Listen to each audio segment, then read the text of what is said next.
Et salut, coucou, bienvenue tout le monde, c'est Florent le Mépule Vert et Anto, des jeux des livres, bienvenue. Oui, c'est Eh ben ça. voilà, C'est oui, moi. oui, oui, oui, j'attends pas, on y va.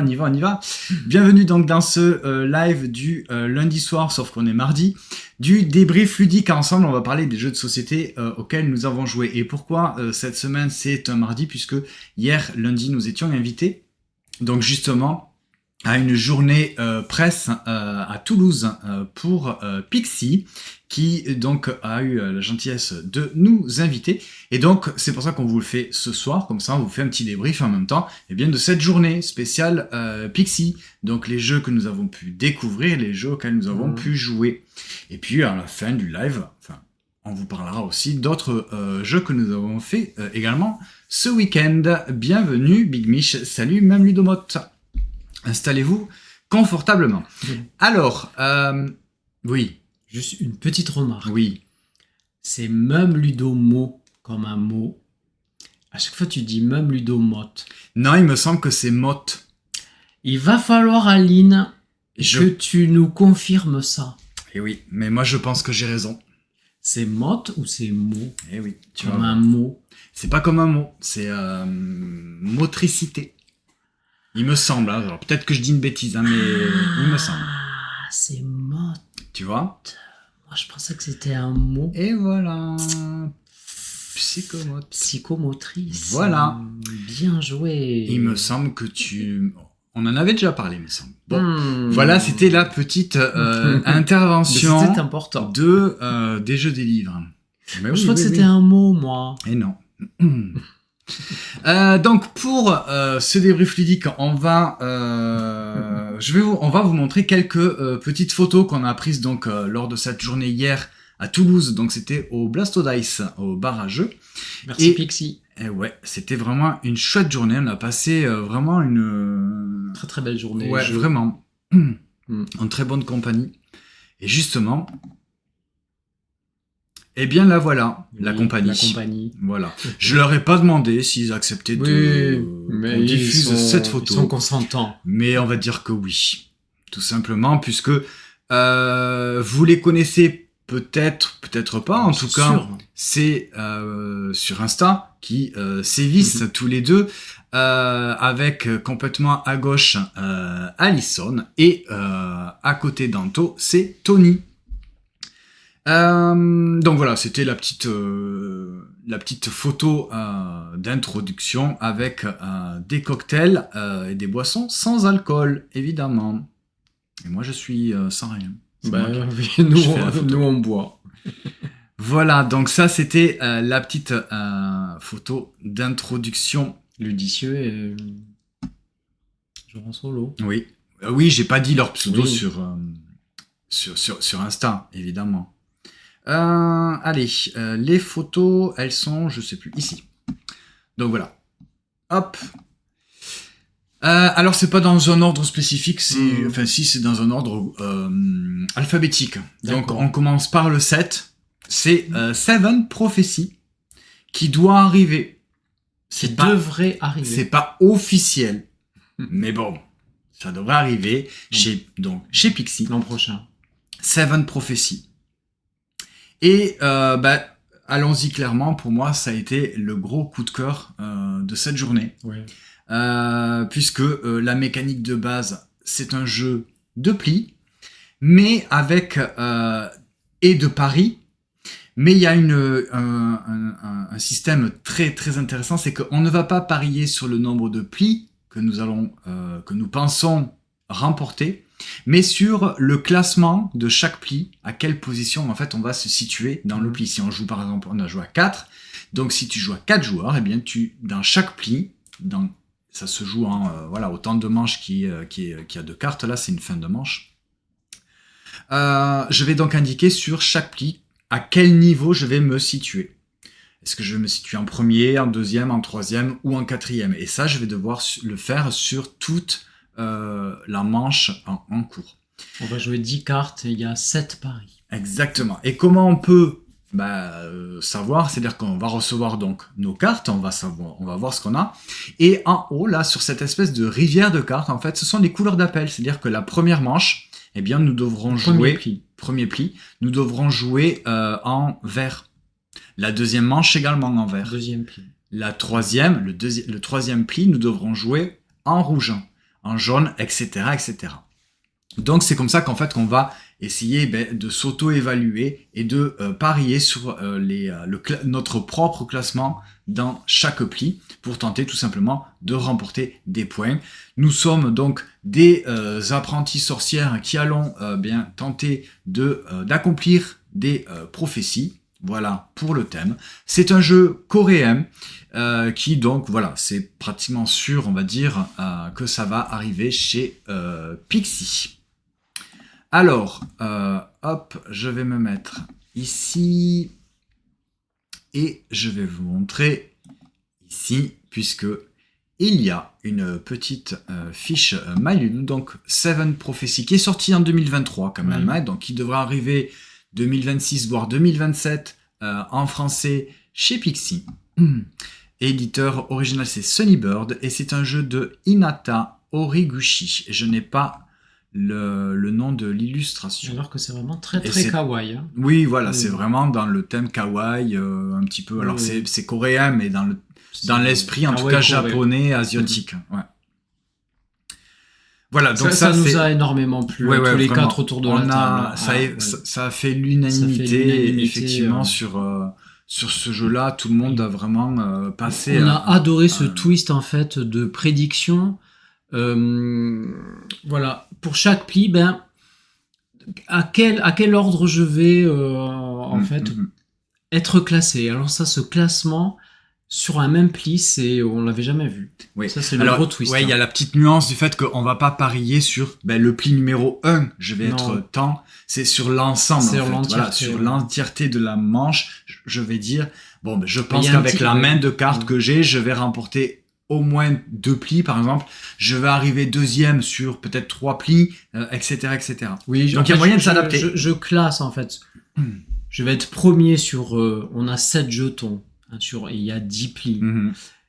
Derrière un petit paravent, je vais pouvoir miser mes 7 jetons en disant, voilà, je vais être premier sur 3 plis. Je vais être, je vais pas du tout être deuxième, mais je vais être troisième, aller encore sur 2 plis, et puis quatrième encore sur 2 plis. Exactement. Voilà, comme ça fait mes 7 paris, et puis j'ai quand même, 3 coups dans l'eau où je vais pouvoir pisser sur quelques plis, et là, je serai sauvé. Il y a un petit système, après on révèle son paravent et on place ces petits jetons sur les cartes de référence, voilà, premier, deuxième, troisième, quatrième. Et à chaque fois, on place en face de chaque numéro, là on le voit pas, mais on place qui a été premier, qui a été deuxième, troisième, quatrième, et après on place ces petits jetons. Voilà. Là on le voit pas, mais sur la première colonne, en fait, c'est le numéro de la manche, donc ça c'est la manche 1. Ça se joue donc en plusieurs... la carte, c'est le classement. Le classement. Le classement. Donc là, si tu es arrivé premier, tu vas positionner ta carte. Et si c'est ta carte, que tu as un jeton, tu vas mettre un jeton. Voilà, c'est les petits cubes qu'on voit ici. Voilà, donc ça a vraiment fait l'unanimité. On a vraiment tous... Et après, il y a un classement. Voilà, si tu as réussi à vraiment à parier la totalité de tes jetons, tu as tant de points, sinon tu n'as pas du tout de points. Et si tu l'as fait à la 10e, au 10e pli, tu as tant de points. Si tu as fait au 9e pli, tant de points. Plus tu le fais, tu réussis à déposer tes cubes, donc à réussir ton pari, plus tu vas avoir de points. Donc ça, c'est fortement recommandé et à surveiller. En tout cas, voilà, si vous aimez bien les jeux de plis. En suivant, c'est Carnival. On va changer un petit peu d'univers et de mécanique, puisque là, nous sommes au bal, au carnaval des animaux.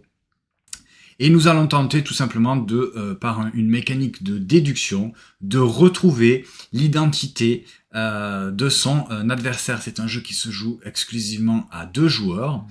Et vous avez donc cette petite mise en place un petit peu aléatoire avec 3 types d'informations.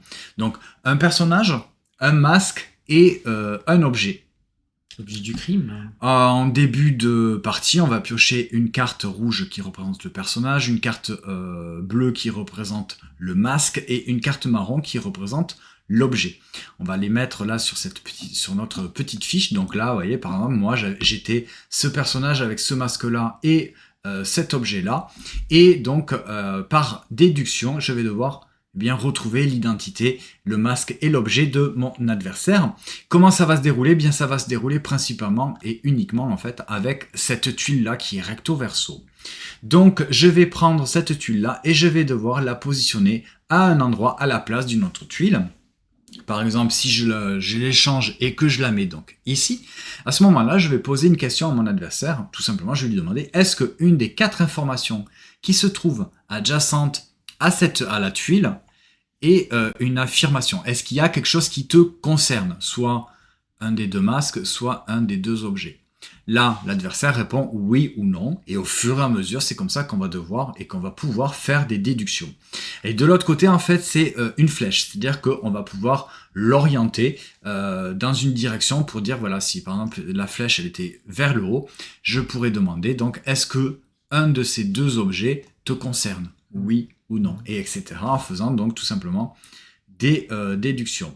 Oui, il y a 2 objets, non, il n'y a rien, oui, il y a un objet. Voilà. Exactement. Et s'il n'y a rien, eh ben, en fait, la personne qui dit il n'y a rien, tu as le droit à prendre une carte indice. Et oui, parce que tu donnes un fort indice en disant que sur les 4 là, par exemple, il n'y a rien qui il n'y a rien. Donc tu sais que si jamais c'est toi, tu me dis il y a rien, donc forcément moi je sais que tu n'as pas cet objet-là, ni cet objet-là, ni cet objet-là, ni ce masque, ni ce masque. Voilà. Donc je me suis complètement planté, évidemment. Carnimal, c'est plutôt pas mal, c'est sympa, mais c'est pas trop ma cam en fait. Hein. Oui, un jeu de déduction à un cran au-dessus que le jeu de déduction qu'on aime beaucoup en ce moment. God 5, oui. Ouais, après. C'est un cran dessus. Hein. C'est pas. Ouais, c'est. Je sais pas si c'est un cran dessus, mais c'est pas le même. Voilà, c'est pas tout à fait. C'est pas le même système, même si ça reste du jeu de déduction. Ouais. Donc ça. Carmimal. Hop, on va aller ici. Donc, Carmimal, c'est donc à 2 joueurs à partir de 8 ans, des parties d'environ d'une trentaine de minutes, ça devrait arriver début juin. C'est un jeu de Bruno Catala et Ludovic Maublanc, illustré par Christine Alcouf, et donc chez Pixie Game. Après, ça reste un jeu de déduction quand même familial, hein, à 2 joueurs, c'est plutôt pas mal. Après, on n'est pas la cible, je pense. Hein. Non, on n'est pas la cible. De jeux de déduction, en général, non, mais... Bon, moi j'ai passé un bon moment, même si c'est pas plus ma cam que ça. Mais ah oui, moi j'ai passé un bon moment. Je reconnais que oui, c'était un petit jeu de déduction, c'est plutôt sympathique. C'est vrai que c'est assez accessible si tant est qu'on aime ce genre-là. Ouais. Voilà par exemple la flèche que je vous montrais. Voilà pour Carmimal. Hop, je vais me remettre ici pour passer au suivant. Et aller ici. Avec Cup the Crab. Toujours, hein, chez Pixie. On n'avait pas encore joué. Et finalement, on s'est plutôt bien amusé. Oui, on a vraiment bien rigolo. Rigolé. J'ai dit quoi? Rigolo. On a bien rigolo. Ouais, c'était très rigolé. Bref, Cup the Crab, c'est un jeu dans lequel on va recevoir tous les mêmes cartes, donc 3 cartes crabe, 2 cartes poulpe et 2 cartes bouteille. Plus 14 autres cartes. Exactement, qui sont numérotées de 1 à 10, qui sont en fait des valeurs de gobelets. Gobelets, conserves et autres contenant qui peut accueillir donc ces fameux, alors c'est des clubs de crab, mais c'est des Bernard l'ermite, vous savez, qui prennent pour habitat un petit peu tout et n'importe quoi. Par exemple, un gobelet, celui-ci, il vaut 5 points. Comment ça se joue? Eh bien, on va construire au fur et à mesure 3 colonnes. Des colonnes qu'on va mettre avec des gobelets comme ça. Et au fur et à mesure, vous voyez qu'ils ont des petites valeurs, 2, 4, 5, etc. Eh bien, c'est tout simplement la valeur de l'habitat. Si je me positionne ici, si je positionne un crabe ou un poulpe, eh bien, je remporte toute la colonne et ça me fera autant de points. Mais nous avons tous le même nombre de crabes, le même nombre de bouteilles pour le même nombre de poulpes. Alors, la petite nuance, c'est que le crabe, lui, il va pouvoir se mettre sur toutes les gobelets, peu importe. Mais là, on a également les bouteilles. Et il n'y a que les poulpes qui pourront aller se mettre dans une bouteille. Oui. Donc, il y a tout un système comme ça de timing, de tempo, de dire, allez, moi, choix parce de que cartes. on va choisir à chaque manche, on va choisir 3 cartes dans tout notre paquet. Et ce sont les 3 cartes qu'on va pouvoir jouer durant la manche. Ou le tour de jeu. Ouais.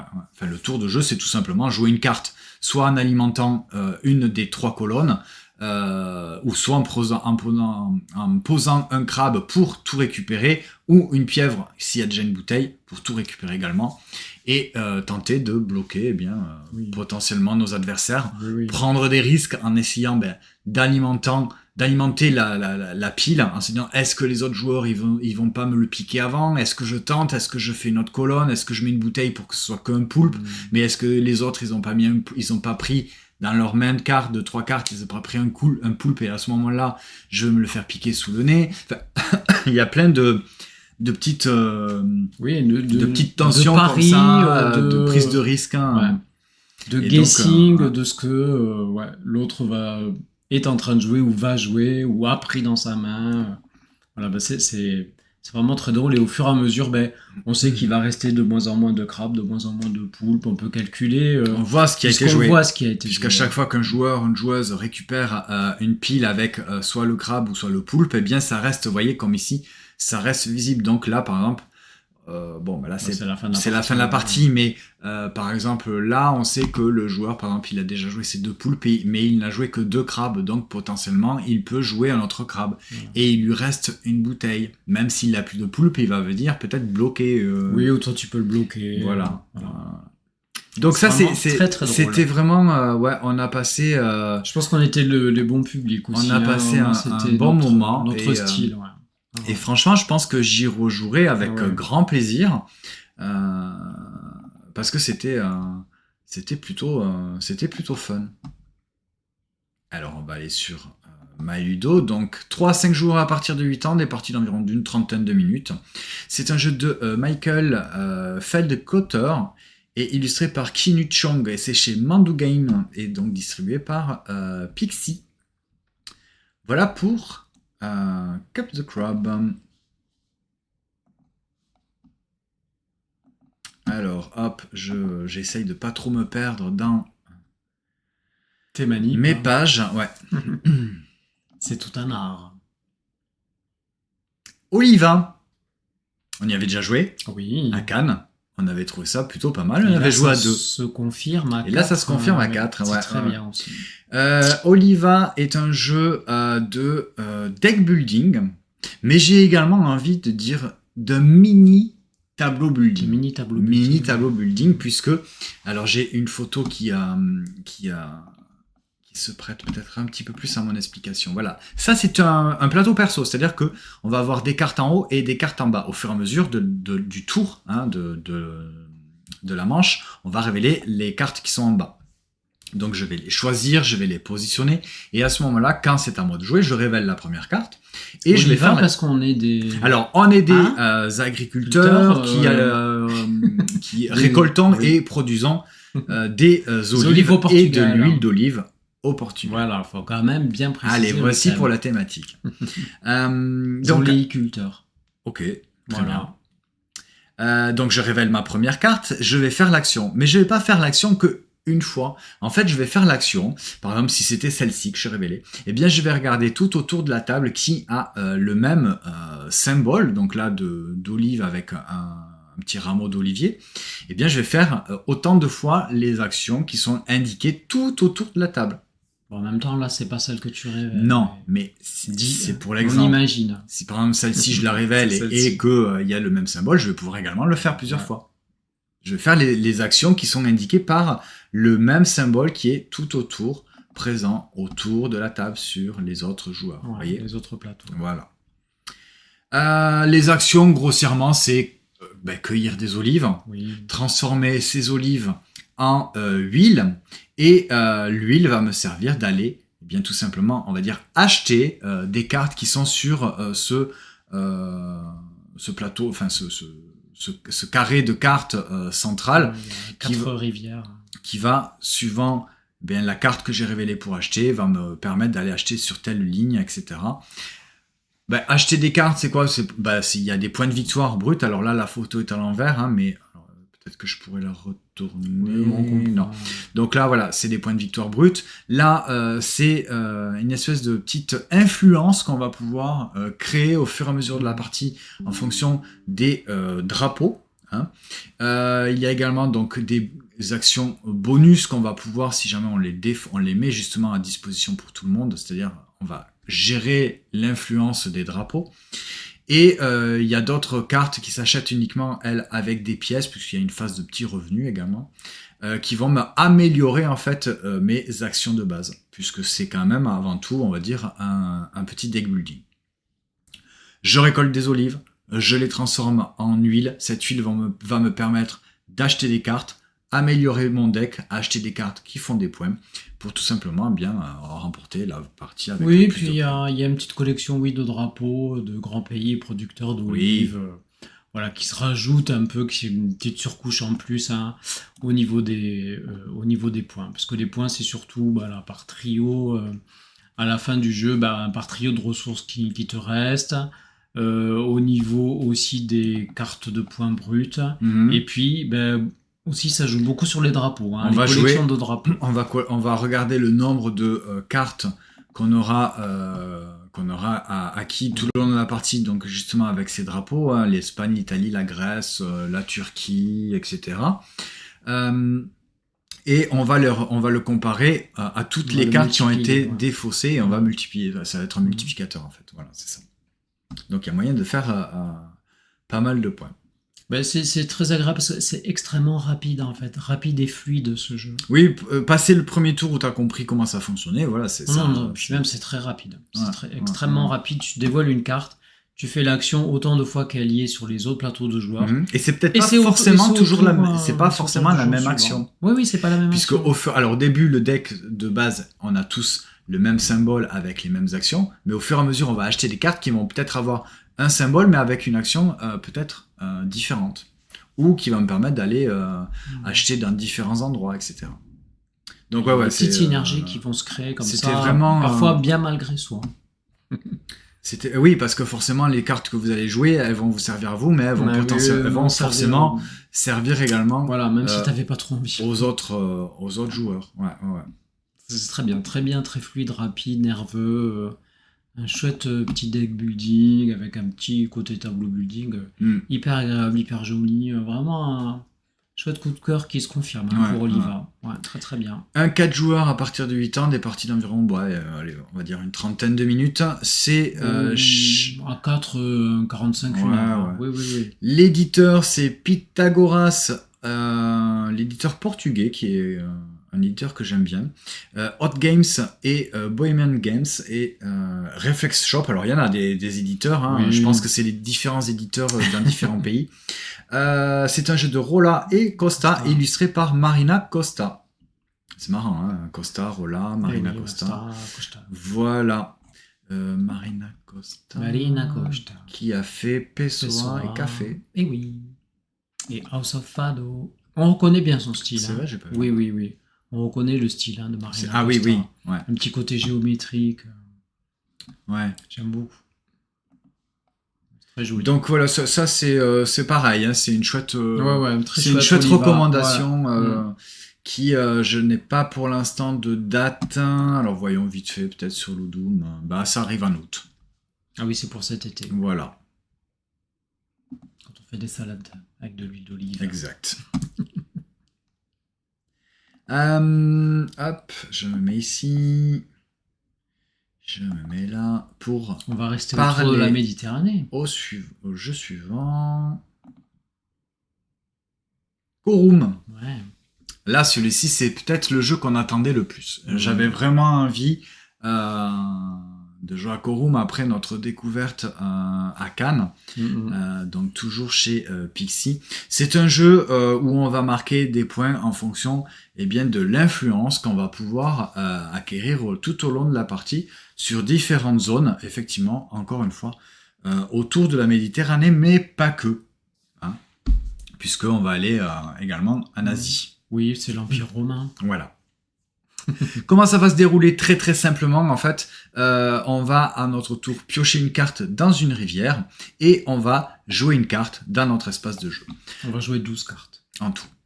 Donc voici, là pour l'exemple, on voit, il y a la boîte, mais la rivière est là. À mon tour de jeu, je pioche une des cartes et je joue une carte que j'ai déjà en main, puisqu'on a un certain nombre de cartes en main. Et je vais la jouer dans ma zone de jeu. Donc là, c'est une fin de partie. Donc pour vous montrer peut-être l'anatomie d'une carte, il y a donc 4 couleurs. Donc le marron, le vert, le jaune et le bleu, qui sont donc autant on va dire de catégories. Le marron, c'est l'architecture, qui va scorer à la fin de la partie en fonction du nombre de bâtiments différents que j'ai en ma possession. Les vertes, ce sont les militaires qui vont me faire scorer des points si j'arrive à avoir une suite de 2 cartes, mais encore mieux si j'ai une suite de 3 cartes. Donc là, vous voyez, 1, 2, 3, ça va me scorer 10 points, je sais plus exactement. Voilà.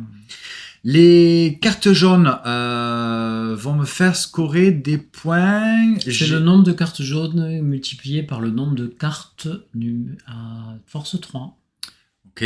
C'est ça, parce que dans les boucliers, il y a des forces qui vont justement donc me servir pour le scoring. Oui.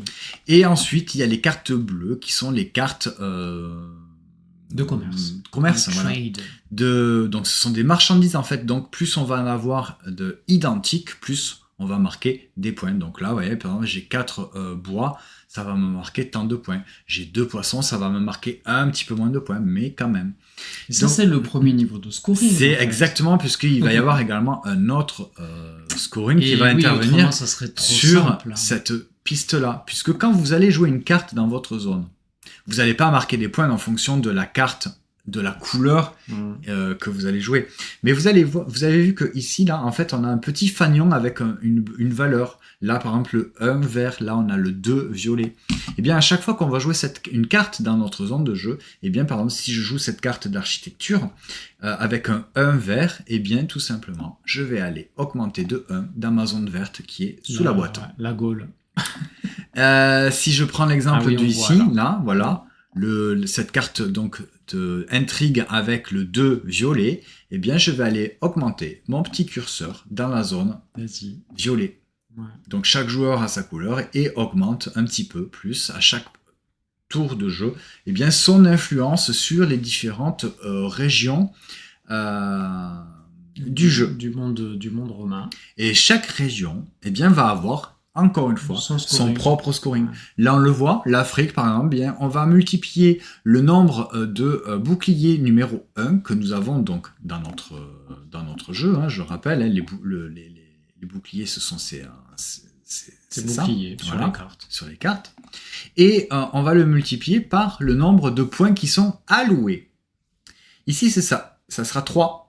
Et ces jetons-là, en fait, il y a des cartes dieux, qui vont venir un petit peu chambouler tout ça, qui vont venir les augmenter ou les diminuer, puisque de base, tous les jetons, c'est des jetons de 2. Donc, là, vous voyez que tout a été modifié, en fait. Donc là, il y a 3 points. Ça, c'est-à-dire que le premier, là, on voit que c'est le rouge, il va avoir 3 points multipliés par le nombre de cartes avec un bouclier 1. Et parce qu'il est premier. Parce qu'il est premier. Le second, le violet, il n'aura pas 3 points, mais il aura 2 points. Donc, vous voyez, c'est dégressif. Le troisième, il aura quand même 1 point, parce qu'il est quand même troisième. Là, par exemple, dans cette zone-là, la Macédoine, il n'y a que 1 point. Le premier aura 1 point par carte architecture dans son jeu. Les autres n'auront rien, puisqu'il n'y a que 1 point. Là, par contre, un petit peu plus de chance, c'est 4 points. Là, c'est pareil, 1 point. Donc, le premier aura 1 point par carte stratégie. Là, j'ai pas dit, mais là, pour l'Asie, c'est le nombre de cartes avec un bouclier 2 multiplié par le jeton qui est là. Donc, c'est le premier 4 points, c'est pas mal. Ouais. Donc voilà, chaque zone, là, c'est le nombre de marchandises, enfin de cartes marchandises multiplié par le jeton. Et là, pour un jeton A3 dans une partie à 4 joueurs, eh bien, le joueur violet, celui qui est en dernier, eh bien, il n'aura rien du tout. Ouais, et moi, j'étais le jaune. Je me suis assuré d'avoir la première place parce que j'avais pas mal de cartes marchandises. Oui, exactement. Voilà. La valeur qu'on voit en fait sur les zones là de 1 à 15, ça n'a aucune en fait incidence sur le scoring, si ce n'est que voilà, c'est juste visuellement pour avoir s'assurer de voir le classement en fait, hein, mais que tu sois à 4 ou à 8, si t'es premier, peu importe. Hein. Et voilà, et par exemple pour la Macédoine, hein, cette couleur un petit peu marron, et bien pour augmenter sur cette couleur marron, en fait c'est tout un mix d'autres cartes. Et oui, parce que si jamais tu te dis ah ouais mais je vais scorer sur bien les marrons, mais en fait c'est pas les cartes marron. C'est pas les cartes marron qui vont faire augmenter l'influence sur le marron. Non. Là, voyez, on va même jamais. Et non, c'est jamais la même couleur. C'est ça. Donc il va falloir jouer absolument plusieurs couleurs de cartes. Ça c'est le twist du jeu. Vous voyez, cette carte verte fait augmenter le rouge, cette carte marron fait augmenter le rouge, cette carte verte le jaune, etc. Donc tu as une double lecture de scoring, déjà par rapport à tes cartes, puis par rapport aux pistes. Mais c'est pas les mêmes cartes qui font augmenter les pistes. Alors, ça fait vriller un petit peu le cerveau, mais de façon... c'est hyper agréable.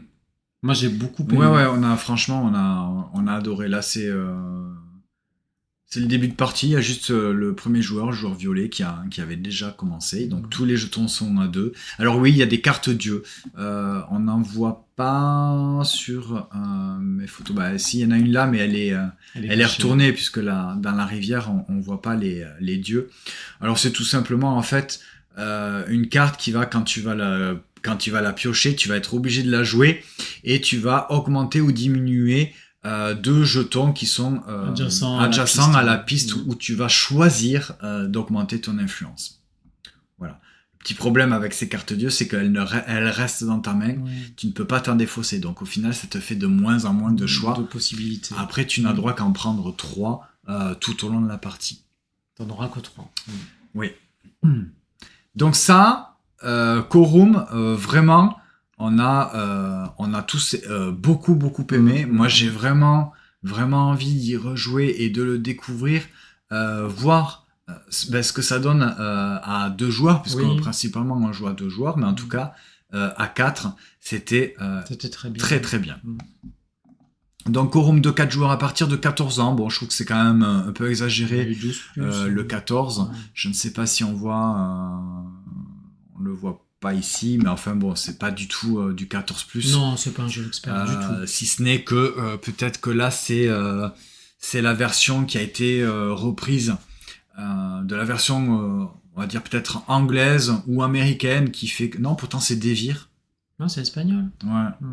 Parce que tu sais, il y a certaines obligations légales, s'il y a des petites pièces de maître, un âge, voilà. Parce qu'il y a des petits jetons. Pareil, peut-être qu'en Espagne, c'est pareil, voyons. Donc ça sort en août. Et c'est donc chez Devir, mais c'est Pixie qui va nous le distribuer et localiser en français. C'est un jeu de France Martinez Rosa, Raúl Franco Jiménez et illustré par Béa Tormont. C'était très joli, illustré. Oui, j'aime bien ce côté un peu carte BD. Ouais, c'est très... Tu sais, ça me fait penser un petit peu à ce qu'on voyait sur le petit dessin animé sur les dieux grecs. Ah, peut-être. Je ne sais plus comment ça s'appelle, est les mini-séries qui passaient sur Arte.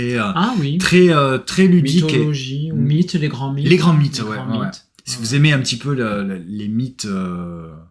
les grands mythes, en fait, vous avez des petites mini-séries sur Arte qui est très bien fichue.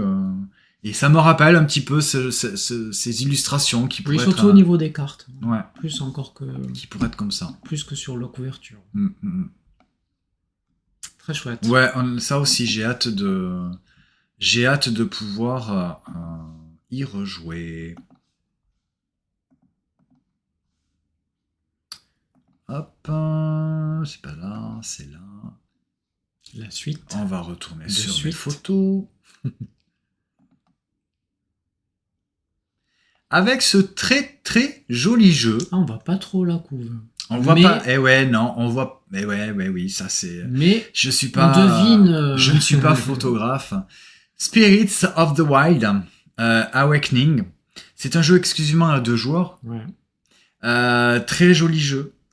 Mais en fait, qui est très. Enfin, je dis mais non, mais en fait, Non. qui est très simple, très Et accessible qui est, ouais. et vraiment qui est presque un peu zen. Même si. Zen, non. Oui, mais je veux dire, c'est pas prise de tête en fait. Vous allez pas vous triturer le cerveau pour jouer à Spirits of the Wild. C'est très simple. Puisque à votre tour, vous avez tout un choix d'actions qui sont représentés par ces petites tuiles là. Donc là, j'en ai déjà fait une, je l'ai retournée. Puisque j'ai fait cette action qui est tout simplement, là, celle-ci, c'était piocher 2 gemmes dans la petite coupelle qui est ici. Ces gemmes-là, une fois que je les pioche, donc là j'en pioche une, là c'était j'en pioche 2, là j'en remets 2, j'en pioche 2 du sac pour en remettre une, enfin 2 ici, et je vais en prendre une. Il y a le petit... Mais quel est donc le but du jeu ? chacal. Eh bien, le but du jeu, c'est tout simplement de réunir des pierres, ces gemmes-là, sur les cartes des animaux. Ouais, les esprits des animaux. Voilà, pour bien les contenter et qui nous donnent des points, tout simplement. Tout simplement. Donc là, par exemple, la chouette va nous demander de réunir des paires de même couleur. Voilà, 3 points pour chaque paire de couleurs qu'on va avoir. Là, le saumon, il va me demander d'avoir que des couleurs différentes. Là, j'ai réussi à avoir les 6, bam, 13 points. Donc la tortue, il faut que ce soit tous les mêmes couleurs. Là, le lapin, par exemple, il faut que j'ai 3 différents. Le castor, lui, il va me demander un brelan, c'est-à-dire 3 et 2 de couleurs. Et donc, il y a différents petits scoring. Il y a plein d'animaux, en fait, qui sont dans la boîte, qui vont me permettre, en fait, de renouveler beaucoup les parties. Et on récupère les gemmes grâce aux petites cartes actions qu'on voit. Grâce à ces tuiles-là. Voilà. Il y a également les petites gemmes comme ça, on va dire les gemmes suprêmes, qui sont un petit peu transparentes. Eh bien, elles qui vont venir tout simplement me permettre de doubler les points de notre animal. Par contre, attention, si vous mettez une gemme transparente, enfin une gemme précieuse, sans que vous ayez terminé votre animal, vous ne pourrez plus poser de gemmes ici. Donc là, je me suis entre guillemets bloqué. La tortue, je n'aurai que 4 gemmes identiques, je n'aurai que 9 points multipliés par 2. Ah oui, quand même. Voilà. Et oui. Donc ça me fait 18. J'aurais pu tenter d'avoir une gemme supplémentaire noire pour avoir les 28. Mais bon. Des fois, les parties sont un petit peu... pas nerveuse, mais voilà, il faut quand même pas trop traîner, il faut regarder ce que son adversaire il essaye de faire de son côté, essayer de lui piquer les gemmes, mais que il faut pas que ça me bloque non plus mon jeu. Et puis donc il y a aussi ce petit goupil, enfin ce chacal, petit coyote, c'est le coyote. Le coyote, lui, qui va me dire que je vais le prendre et je vais le positionner sur une tuile de mon adversaire. Et là, à ce moment-là, tu ne pourras plus ajouter de gemmes sur l'animal que j'ai choisi. Alors, évidemment, rassurez-vous, vous allez pouvoir vous en débarrasser, le déplacer ou carrément le refiler, tout simplement à votre adversaire. Et alors, petit aparté, coucou Tony qui vient d'arriver, c'est pour ça que je dis le coco, le yoyote. Et qui est reprise encore par Tony. D'accord, ok. Mais seuls les vrais savent. Ouais, et j'en profite aussi pour saluer Super Kamsoul, bienvenue. Et coucou Tony. Donc voilà, ça c'était un petit jeu tout simple, tout mignon, pas prise de tête, c'est pas ultra stratégique, mais quand même. Tu peux quand même, hein. Oui, tu mais peux pas... quand même bien embêter l'autre. Hein. Oui, mais bon, c'est pas très très compliqué, quoi. Non, mais c'est bien fait. Ouais. Et je trouvais ça très bien fait. C'est classique et bien fait. Ces jetons action là, c'est des actions simples, mais je trouve que elles sont bien amenées. Et une fois que tu les as toutes utilisées, ou même avant, si tu veux, tu peux faire une action de réinitialiser. c'est-à-dire que tu retournes toutes tes tuiles et tu as un petit pouvoir. Alors là, on ne les voit pas, mais le petit pouvoir qui est ici, c'est les cartes qui sont ici. Qui sont assez puissantes. Qui sont coupées. Ouais. Bon, et bien à mon tour, si je réinitialise mes tuiles, je vais à mon tour prochain pouvoir donc les refaire, mais avant, je vais faire une des actions qui est disponible. Il y a 2 tas de cartes avec l'esprit des animaux sauvages. Donc là, par exemple, ah, mais c'est pas ça que je voulais faire. Oui, c'est des pouvoirs assez puissants qui vont parfois quand même embêter l'autre. Hein. Donc ça, c'est pas mal de le faire. Hein. Ça nous dit, par exemple, d'ajouter 4 pierres dans la coupelle et d'en prendre une. Bon, parfois, tu imposes aussi le choix de là, j'en prends 2 du sac, mais il y avait des pouvoirs un petit peu assez puissants qui venaient un petit peu embêter son adversaire aussi. Voilà. Donc, moi j'ai trouvé ça plutôt. Je passais un très bon moment. Plutôt sympa, plutôt pas mal, voilà. On va aller voir ici, puisqu'il y a une fiche. My Ludo, et là, au moins on voit l'illustration, on voit la boîte. C'est chez Mattel, donc distribué par Pixie. Oui, la boîte, c'est fluo, hein. Oui, c'est flashy. C'est les esprits, on les voit un peu en ayant pris peut-être un peu quelques herbes magiques. Ou des champignons qui sont ici. Voilà, tout simplement. Donc là, vous voyez les photos. Hein.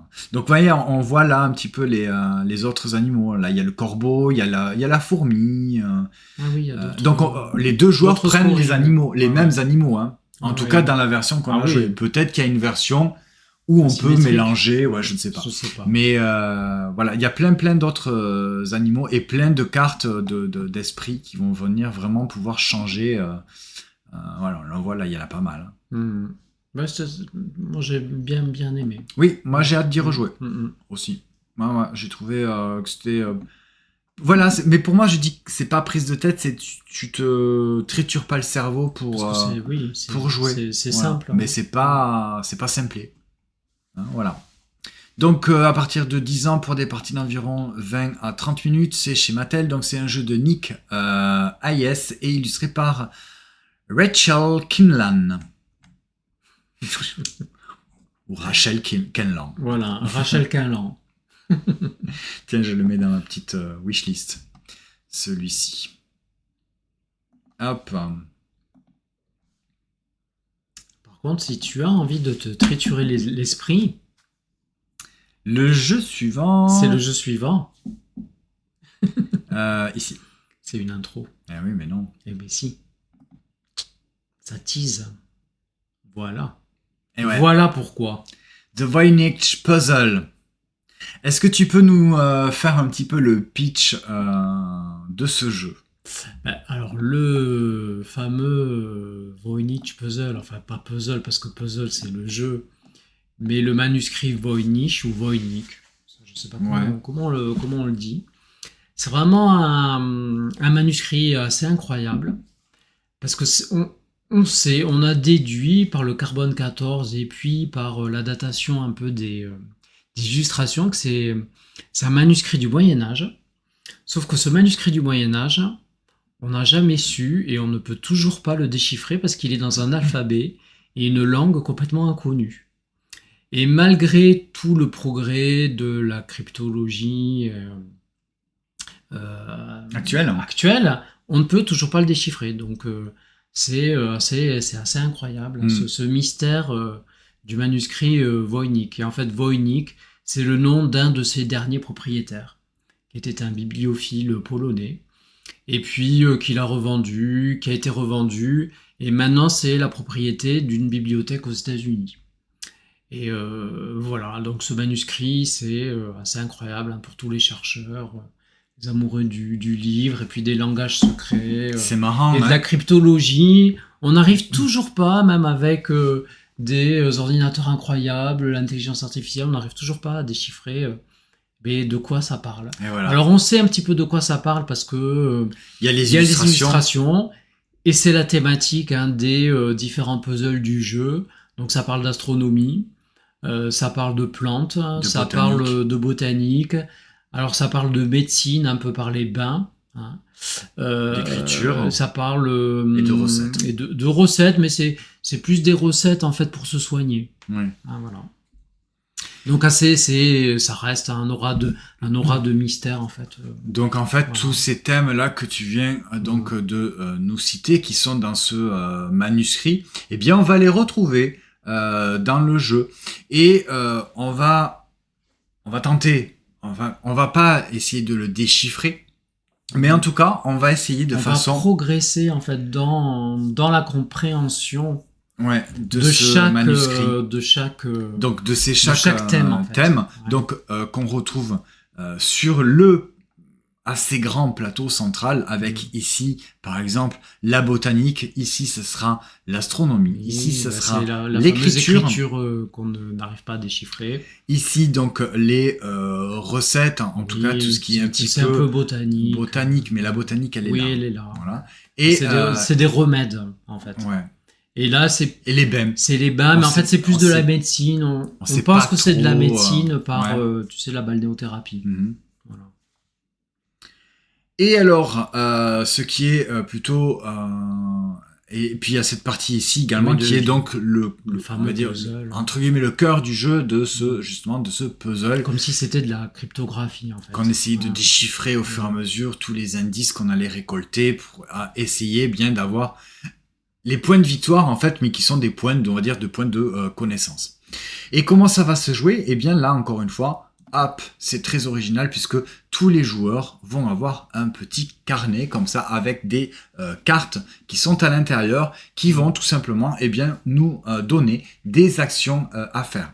Au début, c'est ultra simple, c'est pas du tout compliqué. Vous choisissez une double page et vous faites une des deux actions qui est proposée en haut de votre carnet, de la double page que vous choisissez. Là, par exemple, eh bien, je pourrais augmenter mon jeton de connaissance en astronomie de 3. Donc, si je reviens ici, hop, là, bah, par exemple, c'est ce jeton-là, admettons, je l'ai augmenté de 3. Au niveau de l'édition, Pixie nous a bien indiqué que ils allaient un petit peu quand même retravailler ces jetons-là pour que ce soit beaucoup plus visuel au niveau des couleurs de joueurs et des couleurs des zones de jeu, puisque les zones de jeu ont chacun une couleur. Vert pour la botanique, jaune pour l'astronomie, rouge pour l'écriture, le violet pour les recettes et le bleu pour les BEM. Donc là, c'était peut-être pas très très clair sur cette version-là, mais ils nous ont dit que ça allait être un petit peu amélioré. Donc je fais mon action, tout simple, j'augmente mon jeton de connaissance en astronomie de 3. J'aurais très bien pu faire une action toujours sur ma double page. J'ai perdu ma souris. Ah oui, il n'y a plus de piles. J'ai plus de souris. Ok. Super. Est-ce que on voit toujours un petit peu ce que je fais? Oui, je suis toujours en ligne. Bon. C'est embêtant, il n'y a plus de souris. Je sais pas comment je vais faire. Ouais. Donc on Donc, va progresser. J'aurais très bien pu faire une autre action sur ma zone d'astronomie en me disant que je vais voilà. Je vais poser un manuscrit puisqu'on a des petits jetons où je vais poser une étoile pour faire un bonus puisque quand je vais faire poser une petite étoile ou une feuille ou une goutte d'eau ou autre, eh bien ça va me faire pas mal d'actions en cascade puisque telle action va me permettre peut-être de faire telle action qui va peut-être me faire une autre action, mais à chaque fois sur des parties différentes du plateau de jeu. Et ce qui est très important dans ce jeu-là, c'est que vous ne pouvez pas vous contenter de rester que sur une zone, parce que, en fait, une zone, par exemple, je prends la zone rouge, la zone d'écriture, eh bien, vous allez pouvoir beaucoup augmenter votre niveau de connaissance dans l'écriture, mais si vous n'êtes pas allé dans la zone de la botanique, eh bien, vous n'allez pas augmenter votre jeton de scoring de l'écriture. On retrouve un petit peu ce système de double lecture. Si tu veux bien, en attendant, essayer de trouver une souris si tu as ton ordi ou pas. Je sais pas. On retrouve un petit peu ce double scoring qu'on vous a parlé dans un jeu précédemment, qu'il va falloir tenter de lire, d'augmenter sur certaines pistes eh bien, des zones. Et hop, je vais faire ça, parce que là, je suis complètement bloqué, je vois pas du tout ce que je fais. On va essayer de faire avec Non, ça, pas de souris. sauf que je n'ai pas de... non, je peux pas. Bon, eh bien, on va essayer de faire comme on peut, en fait, hein, comme ça. Donc voilà, ce que je disais grossièrement, c'est que vous allez devoir jouer sur plusieurs parties du plateau pour que vos jetons de scoring, puisqu'on en a plusieurs en fait des jetons de scoring, on a les jetons pour chaque zone de jeu, on a un jeton de scoring et on a un jeton de connaissance générale, c'est lui qui va être le multiplicateur en fait de vos points. Et puis en fait, Ouais. ce qui est hyper important, c'est l'amélioration en fait de chaque partie du carnet. Si on n'améliore je l'ai pas dit. si on n'améliore pas son carnet, Effectivement. on ne score pas du tout en fait les zones. Et c'est pas forcément en fait la zone où tu améliores ton carnet qui va faire scorer en fait cette dite zone. Elle va score faire sur scorer une d'autres autre. zones. Voilà, c'est encore, autre chose. chose. C'est-à-dire que si vous améliorez pas votre carnet dans l'astronomie, vous ne marquerez pas les points du tout. Hein. Vous ne marquerez pas les points d'un exemple, par exemple, pour la zone du bain. Voilà, encore une fois. Donc il va falloir vraiment aller jouer un petit peu partout pour augmenter votre niveau de connaissance sur certains thèmes, mais il va falloir également améliorer votre carnet pour pouvoir bien espérer marquer les points. Et ça, donc c'est sur la zone du c'est puzzle. vraiment tout un tas de trucs complètement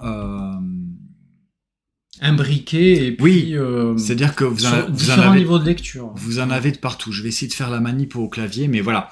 Donc là, on le voit très très vaguement, c'est-à-dire que pour augmenter cette carte que vous voyez à droite, eh bien il va falloir que je défausse des loops sur une certaine partie du plateau central, là où il y a eh bien le puzzle qui est donc sur la zone centrale en bas qu'on voit avec les différentes postes de puzzle et les loops à la couleur des joueurs. Et c'est là qu'on va pouvoir défausser ces loops sur certaines parties de ce puzzle pour pouvoir améliorer notre carnet. Notre carnet. Ouais. Et pouvoir enfin scorer. On vous a un petit peu expliqué très grossièrement le jeu de Voynich Puzzle. On n'a pas fait une partie en entier. On a fait quand même pas mal de tours. On a dû 1h30 de jeu. On a dû faire quelques petites erreurs, mais ça nous a vraiment en tout cas donné un bon aperçu de ce que le jeu était. Assez costaud, où il faut avoir une vision d'ensemble vraiment de tout le jeu pour pouvoir espérer marquer des points au bon endroit. Pas seulement, moi c'est vraiment un petit peu ce que j'ai ressenti, c'est de pas seulement se concentrer sur une zone en particulier, parce que sinon ça ne servira strictement à rien du tout. Essayer d'optimiser au maximum, mais aussi c'est un jeu vraiment d'opportuniste, c'est-à-dire que les actions que vous allez faire vont peut-être également pouvoir servir à vos adversaires. Et puis c'est vice versa, parce que tu vas te servir aussi. Et tu vas te servir des actions que tes adversaires également auront fait, puisque il y a certaines zones, enfin pratiquement même partout, toutes les zones où vous allez justement profiter des actions qui ont déjà été faites. Je prends juste pour l'exemple de la botanique, ici où on a ce petit système avec les feuilles, où on démarre en bas de la plante et on a des actions qui vont nous permettre donc de déplacer les feuilles. Mais si j'ai un déplacement, si je suis le joueur bleu, ici que j'ai un déplacement de 1 seulement, je vais sauter les feuilles qui sont déjà présentes. Donc les cases sur lesquelles sont positionnées les feuilles de mes adversaires comptent comme 0. Donc je pourrais très bien aller directement sur cette zone-là, ou je pourrais aller sur cette zone-là, ou même sur cette zone-là, ou je pourrais aller sur cette zone-là. Voilà. Donc autant d'opportunités qui s'offrent en fait en fonction des jetons qui sont déjà placés par les autres joueurs. Pareil dans l'astronomie. Si je me positionne ici, je vais pouvoir également bénéficier potentiellement de celle-ci. Et une fois que cette zone-là est complète, je vais pouvoir aller en haut, même si c'est pas moi qui l'ai entièrement complété. Enfin voilà, pareil pour toutes les zones où à chaque fois, je vais profiter et faire profiter également peut-être mes adversaires. Voilà pour The Voynich Puzzle, que je n'ai pas fait de photo en plus gros sur la boîte de jeu. Mais c'est pas très grave, puisque on va pouvoir aller le voir sur MyLudo. Un 4 joueurs à partir de 14 ans, oui là clairement on est sur du jeu expert, des parties d'environ 90 à 120 minutes, alors bon, 90 minutes ça va dépendre du nombre de joueurs, hein, je pense peut-être en mode solo, ou à deux si tu connais bien le jeu. Ouais. Et encore. C'est donc chez Pixie, l'éditeur c'est Salt and Pepper Game. C'est un jeu donc de Danny Garcia et illustré par George Tabanera Redondo. C'est pas très cher, je trouve, hein. 55 €, c'est un prix, hein. On est bien d'accord, mais... C'est un gros jeu. Oui, pour le jeu en lui-même, pour ce qu'il offre, je pense que c'est un jeu qui... Un prix correct. Voilà, si vous êtes amateur de jeux experts, je pense que vous pouvez y aller. Voilà, donc on a fini le tour donc des jeux que nous avons joués et découverts hier pour la journée presse Pixie Game au Blasto Dice à Toulouse. On a été super bien accueillis, on a été très bien reçus, on a passé une journée vraiment excellente. Je vais remettre juste quand même cette photo, hein, parce que franchement, Tony, il a fait juste un petit passage, il a loupé cette photo. Faut que je lui envoie. Il faut que je publie un petit réel sur Insta avec un récap des petites photos et des vidéos que j'ai prises sur la journée. Et donc maintenant on va passer sur les jeux que nous avons joués avant lundi. Donc ce week-end, une petite sélection, hein, toujours pareil, on va pas vous reparler de tous les jeux dont on vous a déjà parlé. Donc là, on a une petite sélection de 4 jeux que nous avons découverts la semaine passée. Avec ce premier jeu ici. C'est Dudo Amigo. Dans cette petite boîte éditée chez Victoire Fun. C'est pas nouveau au niveau de la mécanique, mais il y en a pas beaucoup, je trouve, en fait, de jeux comme ça. Mais ça ressemble à 2 jeux. Perudo, oui, pour ne citer que lui. Et le deuxième, c'est quoi? C'est un jeu de cartes. Ah oui, 1%. Oui. Alors, le Perudo, qui probablement vous connaissez tous, hein, vous savez, le jeu avec les dés et les gobelets, vous pariez sur le nombre de... Enfin, la valeur, le nombre de valeurs de dés qu'il y a, de 1, de 2, etc. Vous augmentez à chaque fois. Il y avait également récemment, quelques temps déjà, chez Yellow, 1% qui reprenait un petit peu cette mécanique que j'aimais beaucoup, moi, 1%. Je trouve que c'était pas mal. À chaque fois, on devait surenchérir. Il y a 1 éclair, il y a 2 il y a 3, etc., etc. Et bien, Dudo Amigo va reprendre tout simplement cette mécanique, mais il va un petit peu pas la simplifier, c'est pas le bon mot, mais en tout cas, il va la fluidifier, j'ai envie de dire, voilà.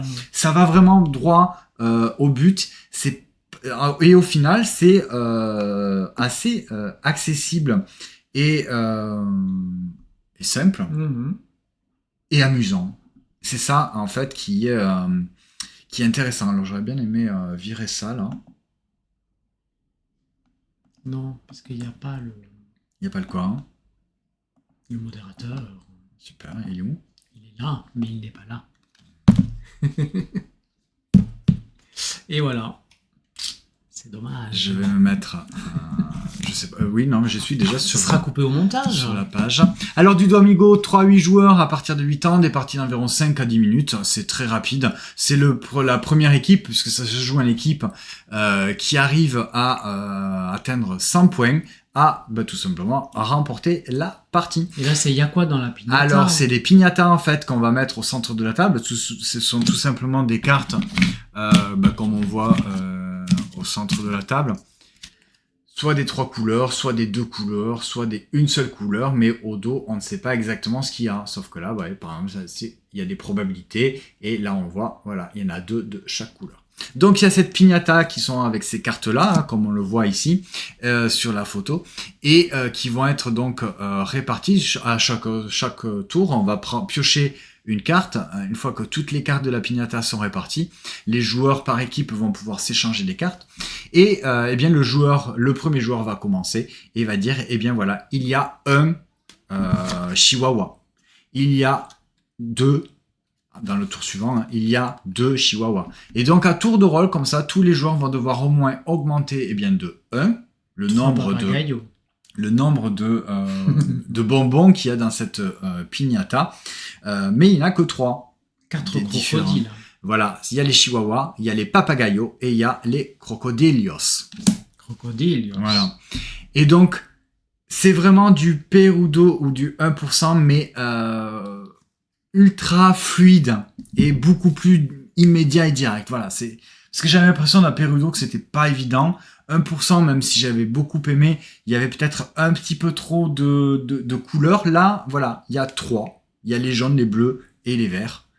Et ça va, au bout d'un moment, les cartes, il y en a même des cartes où il y a 0, et il y a des cartes où il y en a 4. Et donc, ça peut très bien s'arrêter rapidement. C'est-à-dire que si, par exemple, moi je dis, là, comme dans mon exemple, 9 chihuahuas, eh bien le joueur suivant, il va dire Dudo amigo. C'est-à-dire que jamais il y a 9 chihuahuas autour de la table. À ce moment-là, eh bien, tous les joueurs qui ont des cartes jaunes, même si elles sont jaunes et bleues ou jaunes et vertes ou les 3 couleurs, révèlent les cartes jaunes. À ce moment-là, on compte le nombre de chihuahuas qu'il y a. S'il y en a 9 ou plus, eh bien, c'est gagné. S'il y en a effectivement moins de 9, eh bien, celui qui a dit Dudo amigo a perdu. Donc c'est l'autre équipe, c'est celui qui a gagné tout simplement, qui remporte une carte. Les cartes, ce sont les cartes de points comme ça. Ça commence à 10, ensuite il y a 20 et il y a 30. Au suivant des manches, en fait, ça va augmenter. Et au fur et à mesure, eh bien, on va gagner ces cartes. Et la première équipe qui a 100 points remporte la partie. Voilà pour Dudo Amigo. Donc c'est chez Victoire Fun, c'est un jeu de Sophie Planchet et Thomas Niesor, illustré par Christopher Matt et distribué par Surfing Meeple. C'est plutôt fun, hein? On passe un moment. Moi, c'est en plus pour moi. Ah, toi, t'as... Oui, c'est, en fait, c'est un petit jeu, un petit peu d'ambiance, voilà, c'est pas... Mais je suis pas très fan du Perudo, le 1% non plus. Oh. Et le Dudo Amigo, je suis un peu resté... j'ai du mal à jauger, en fait, ce qui est présent sur la table et à déduire par le dos des cartes la potentialité, en fait, du nombre de chacun. Alors on me dit 8, je dis oui, peut-être 9, 10, on pourrait me dire n'importe quoi. Je dis oui, vraisemblablement. En fait, je suis tellement mauvais que je passe un petit peu à côté, mais je reconnais que il va droit au but celui-là et il est peut-être plus efficace que les autres. Il est plus immédiat en fait que ce qu'on a pu voir. Voilà, peut-être moi dans je les suis autres. pas vraiment la cible du jeu, mais c'était cool. Tout le monde a passé un bon moment. Sauf moi. Si, ça va. Oui, mais je suis honnête, je reconnais que c'est pas trop mon truc.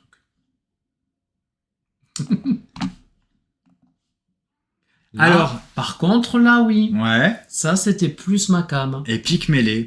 Voilà. Chez Sorry We're French. Alors, vas-y, je te laisse peut-être nous en parler si c'est un petit peu plus. Dans un univers d'Epic Meeple, c'est l'arène aux 1000 masques. Et c'est un combat, en fait, dans une arène un petit peu avec des personnages magiques. Ouais. Et on va essayer de remporter des butins grâce à notre valeur de combat. Ce qu'il y a de sympathique dans le jeu, c'est que on va résoudre donc les combats un peu dans une vibe bataille, puisqu'on va comparer nos forces. Mais on va avoir... sur une multitude de cartes présentes dans le jeu, où il y a différentes familles, on va en fait recevoir une main de cartes. Donc on aura vraiment et potentiellement tous des cartes un petit peu différentes.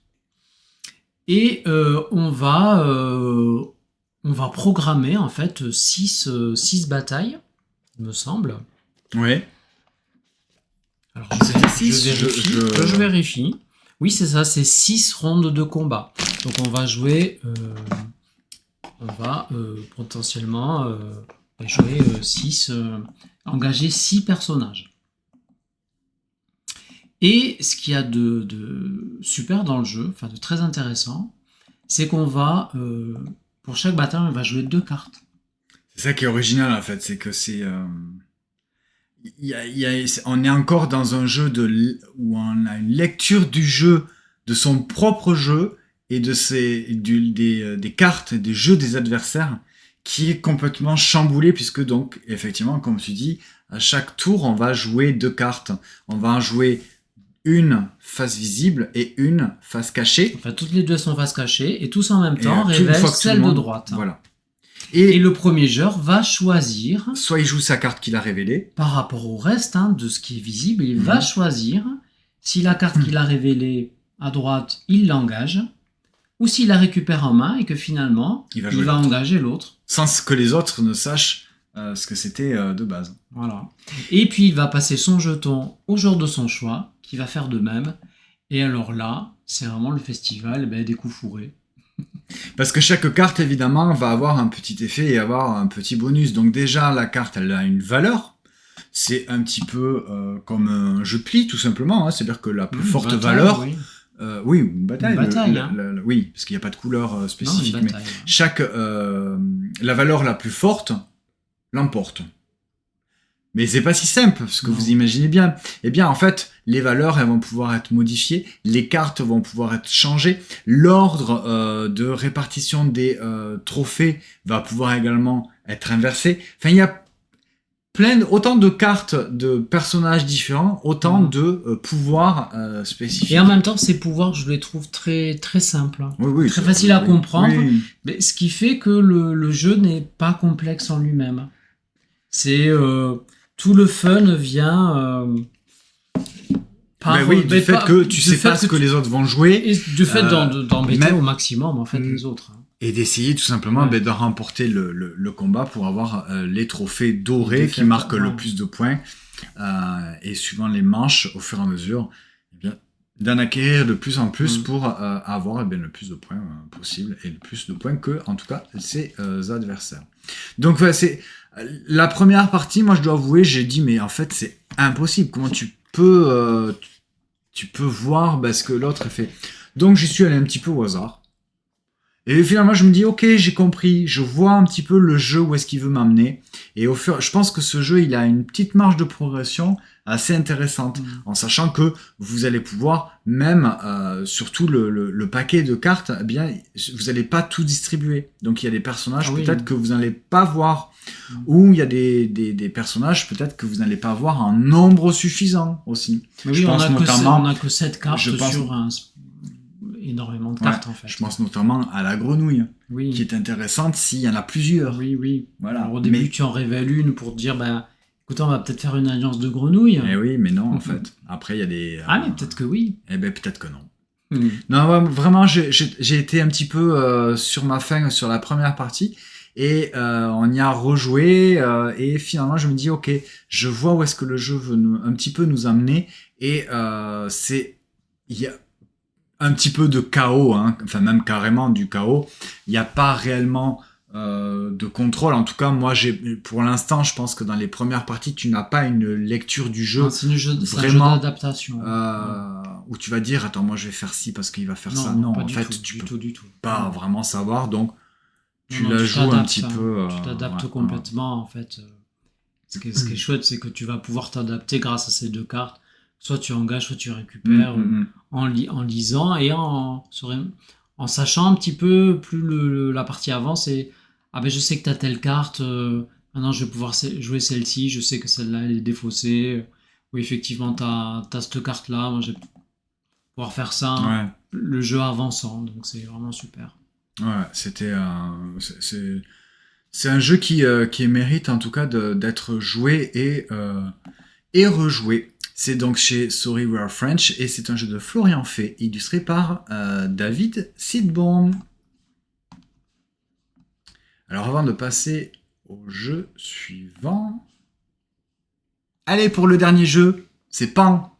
Oui, et Pan Chez Okaluda, dans une boîte biseau distribuée par Gigamic, 2-4 joueurs à partir de 10 ans, des parties d'environ 30 minutes. C'est un jeu de Chris Prescott et donc je viens de le dire, hein, chez Gigamic. J'ai pas les illustrateurs, mais tu l'as marqué sur le devant de boîte, c'est Fazil Mu Akir. Voilà. Alors dans Pan, qu'est-ce qu'on va faire? On va faire des collections d'oiseaux. Oui, tout simplement. Mais pas si simplement que ça, il y a quand même quelque chose de très intéressant, c'est que tout va se jouer avec du draft de cartes. Donc le draft, j'ai un paquet de cartes, j'en choisis une, je passe le paquet au joueur suivant, je reçois donc le paquet d'un autre joueur qui était à ma droite. Sur ce paquet de cartes que je reçois, c'est pareil, j'en choisis une, je la conserve pour moi, et etc. Ça, donc, peut-être que vous connaissez ou pas, c'est le système de draft. Une fois que les cartes ont toutes été draftées, donc je me retrouve avec un paquet de cartes, eh bien je vais les agencer dans mon espace perso. Donc ce sont principalement des oiseaux, mais il y a également des cartes îles. Et donc je vais devoir agencer ces oiseaux autour de ces cartes îles, en respectant des contraintes, c'est-à-dire que les oiseaux, ils demandent un tel type de nourriture. Et ces nourritures, en fait, on va les retrouver tout simplement sur les îles. Donc, soit du poisson, soit de la viande, soit des végétaux. Ça, c'est les 3 types de nourriture. Donc, par exemple, je vais avoir un oiseau qui va me demander des végétaux en nourriture. Donc, il va falloir que je le place sur une île qui donne cette nourriture. Si jamais j'ai encore le même oiseau, je vais pouvoir le mettre au même endroit, c'est-à-dire qu'il ne va pas me prendre une place supplémentaire, parce que sur les îles, il n'y a que 2 places, une à gauche et une à droite. Mais si c'est le même oiseau, je peux le mettre sur le même emplacement. C'est les nuées. C'est permis, ouais. Ouais. Si c'est permis par le type d'oiseau. Suivant le type d'oiseau, voilà, je vais pouvoir en mettre plus ou moins. Et chaque oiseau va avoir tout simplement un scoring bien particulier. Il va me faire scorer des points, on va dire, brutes, des plumes, mais également en dessous de la carte. C'est dommage qu'on n'ait pas d'illustration. Peut-être tu peux nous sortir une carte. Il n'y a pas du tout d'image. Et non. Donc il y a des oiseaux qui vont nous rapporter des points supplémentaires en fonction de certaines conditions.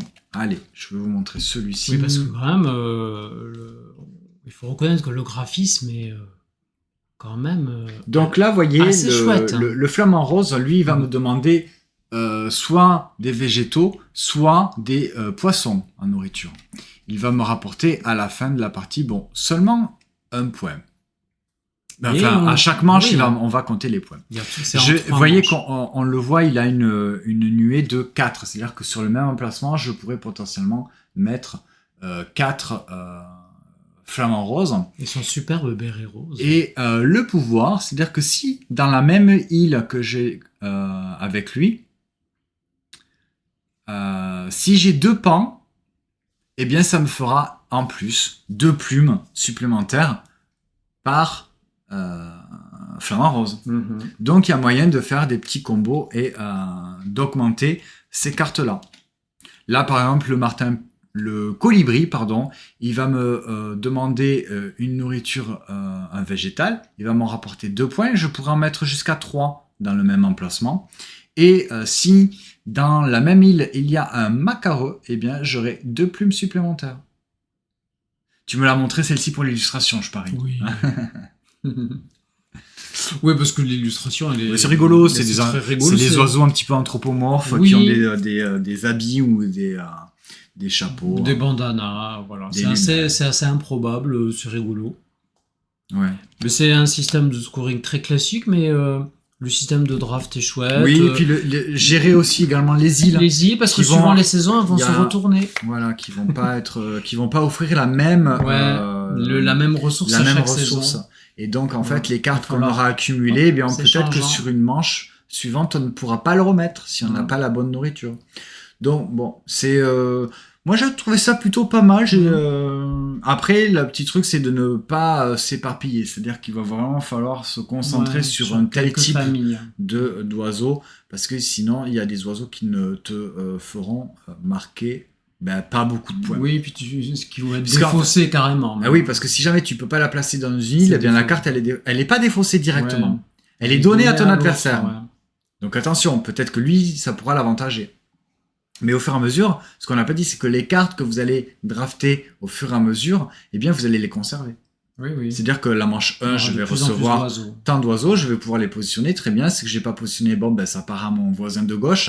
Mais les cartes que j'ai réussi à positionner sur les îles, eh bien, la manche suivante, je vais les récupérer et je vais pouvoir refaire un petit peu sur le côté. Je vais pouvoir refaire avec des îles, parce que les îles sont également draftées. Je vais en avoir de base, mais je vais pouvoir également les drafter. Ouais, pour améliorer ou créer d'autres îles. Exactement. Mais c'est assez malin, tout ça. Ouais, puis c'est très bien fait, c'est bien imbriqué. En fait, c'est assez fluide et assez simple à comprendre, et au final, c'est assez simple également à jouer. Et voilà. Et oui, c'est ça, et voilà. On a fini notre petit débrief ludique. Donc, on vient à l'instant de vous parler de Pan, de chez Ocaluda, dans la gamme Biseau, chez Gigamic.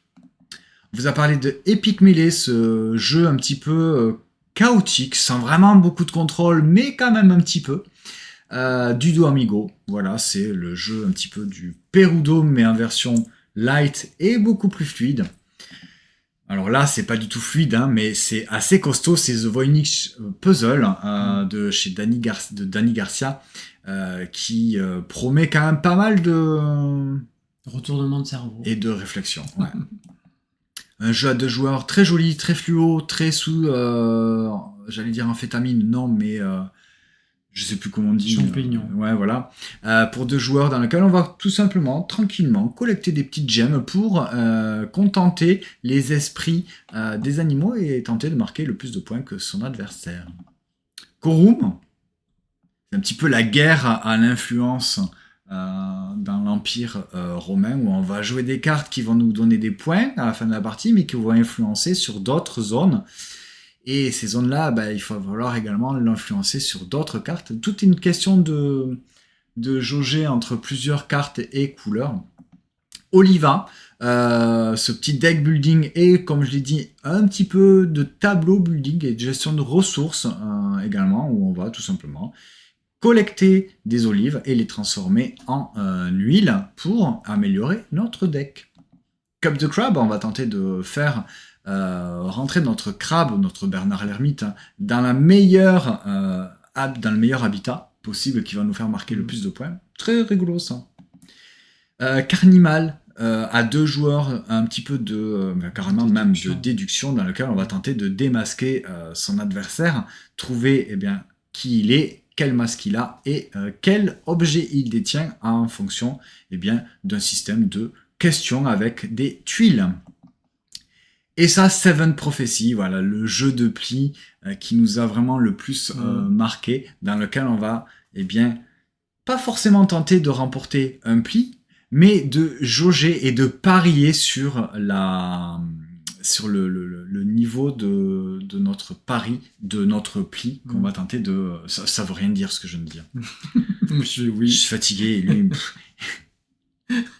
Vous avez compris. Si vous n'avez pas compris, retournez voir le live à Paris, quoi. Voilà.